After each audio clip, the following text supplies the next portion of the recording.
kata ciri-ciri pemimpin yang bagaimana umat Islam harus pilih untuk diamanahkan pemimpin rakyat dan negara misalnya. Mungkin ada soalan ni related. Yang mana lebih mudarat kepada kita umat Islam antara pimpinan yang zalim dan perpecahan ummah? Ini soalan yang related mungkin Mazli.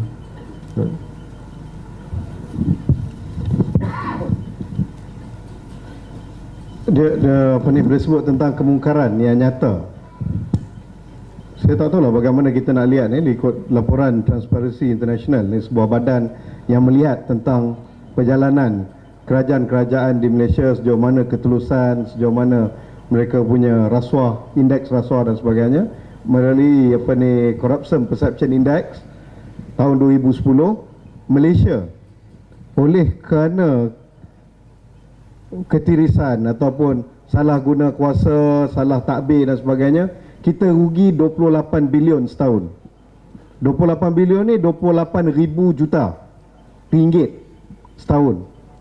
Yang mana 28 ribu juta ringgit ni boleh digunakan untuk macam-macam ruang.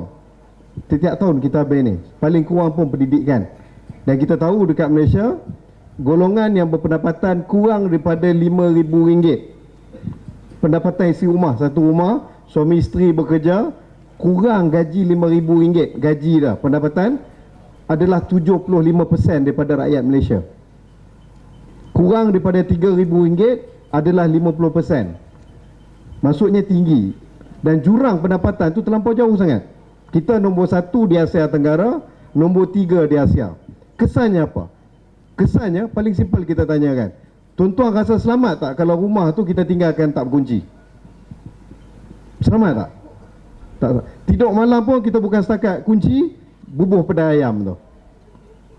Betul tak?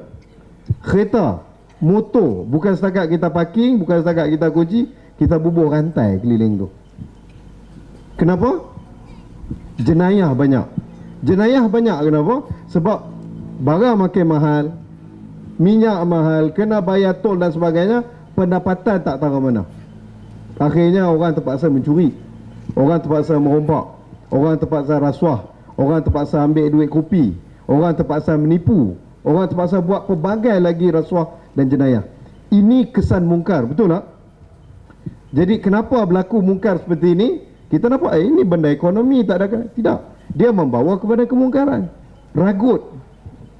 Orang ragut tu kebanyakannya mereka yang tak ada pekerjaan dan sebagainya, kan? Ada sebuah kerja pun tak cukup. Saya tengok bagaimana bulan puasa beberapa 2 tahun lepas, seorang nak makan apa, nak makan nasi, ambil nasi daripada masjid kena pukul, kan?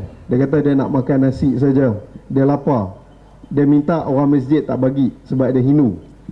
Oleh kerana dia Hindu, orang masjid tak bagi. Ini saya pun tak tahu mana hilangnya rahmatan lil alamin umat Islam. Akhirnya dia pukul.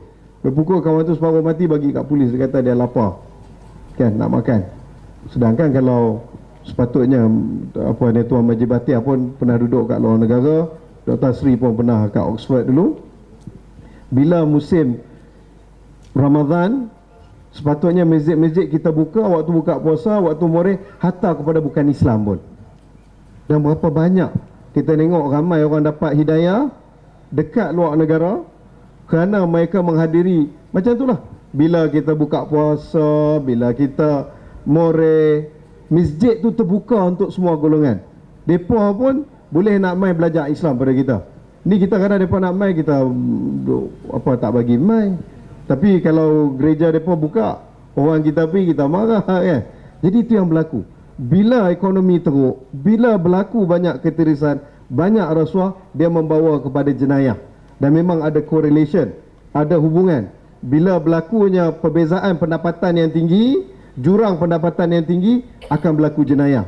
Jadi hari ini walaupun indeks jenayah kuno kata menurun dan sebagainya, yang penting kita rasa tak selamat. Kita rasa tak selamat. Bila hilang rasa tak selamat, betul lah kita tak ada perang, kita tak ada orang berapa ni bom daripada Israel dan sebagainya.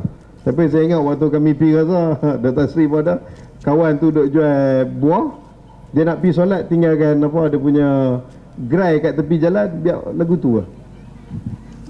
Dia pergi solat. Kita tanyalah, tak takut lah tinggalkan macam ni? Dia kata Nak takut apa, bukan ada orang nak mencuri pun. Jadi kita pelik.